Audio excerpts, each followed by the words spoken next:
Atos, capítulo 4.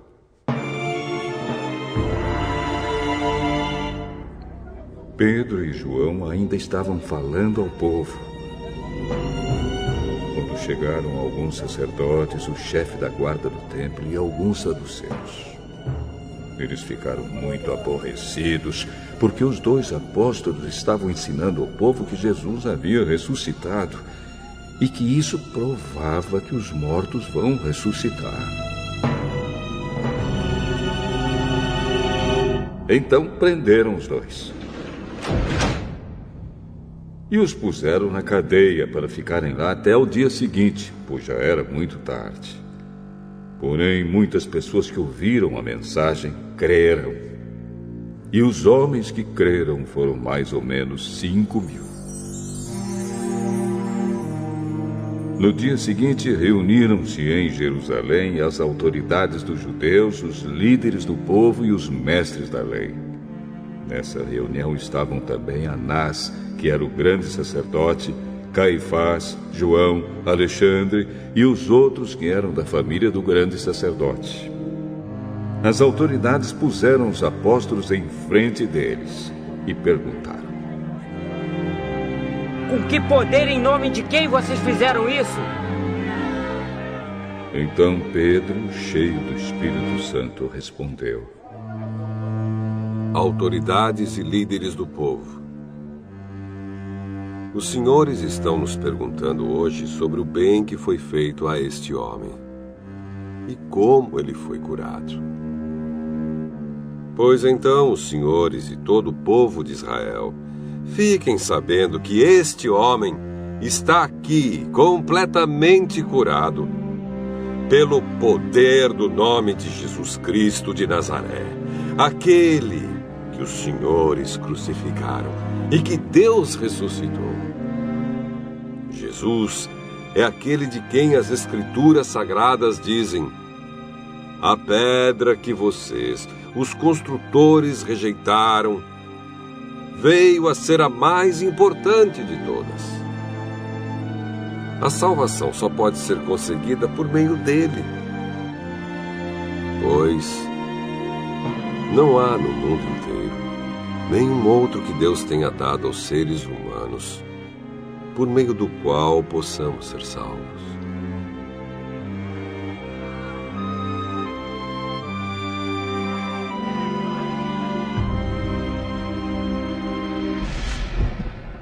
Os membros do Conselho Superior ficaram admirados com a coragem de Pedro e de João, pois sabiam que eram homens simples e sem instrução, e reconheceram que eles tinham sido companheiros de Jesus.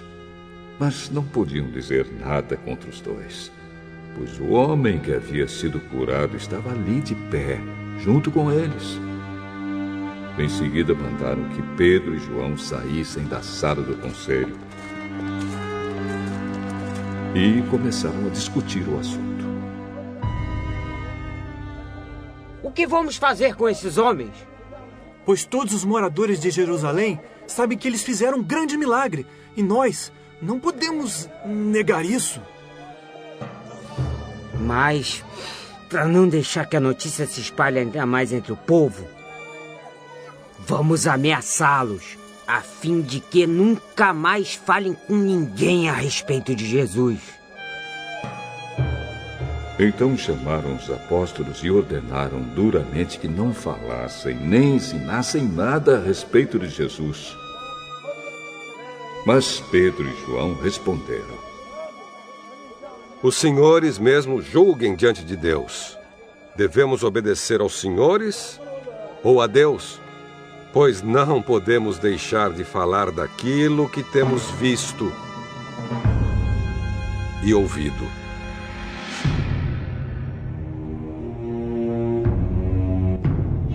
Aí o Conselho Superior os ameaçou com mais dureza ainda e depois os mandou embora. O Conselho não pôde castigá-los porque todo o povo louvava a Deus por causa do que havia acontecido. O homem que foi curado por esse milagre tinha mais de 40 anos. Quando Pedro e João foram soltos, voltaram para o seu grupo e contaram tudo que os chefes dos sacerdotes e os líderes do povo haviam dito. Assim que eles ouviram isso, adoraram todos juntos a Deus, dizendo: Senhor, Tu és o Criador do céu, da terra, do mar e de tudo o que existe neles. Tu falaste por meio do Espírito Santo e do nosso antepassado Davi, teu servo, quando ele disse: Por que as nações pagãs ficaram furiosas?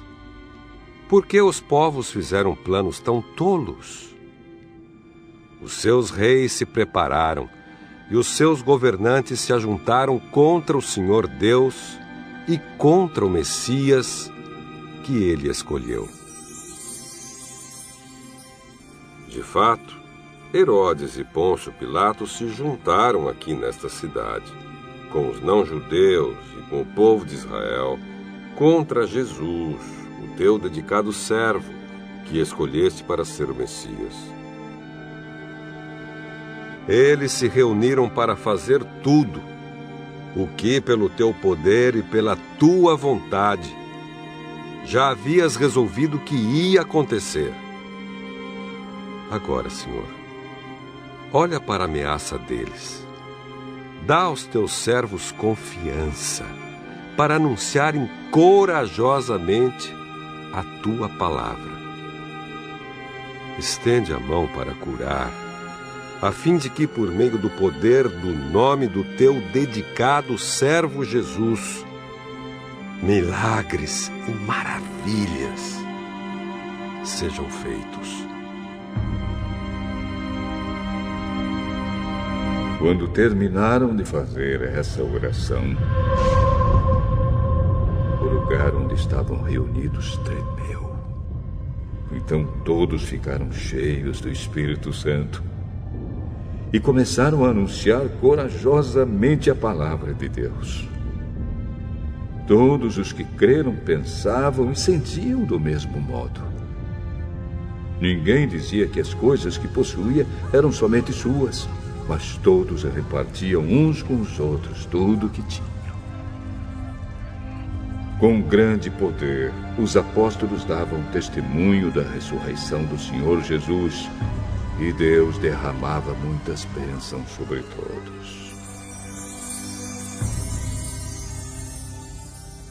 Não havia entre eles nenhum necessitado, pois todos os que tinham terras ou casas as vendiam, traziam dinheiro e o entregavam aos apóstolos. E cada pessoa recebia uma parte, de acordo com a sua necessidade. Foi assim que José vendeu um terreno dele e entregou dinheiro aos apóstolos. José era levita e havia nascido na ilha de Chipre. Os apóstolos o chamavam de Barnabé, que quer dizer aquele que dá ânimo.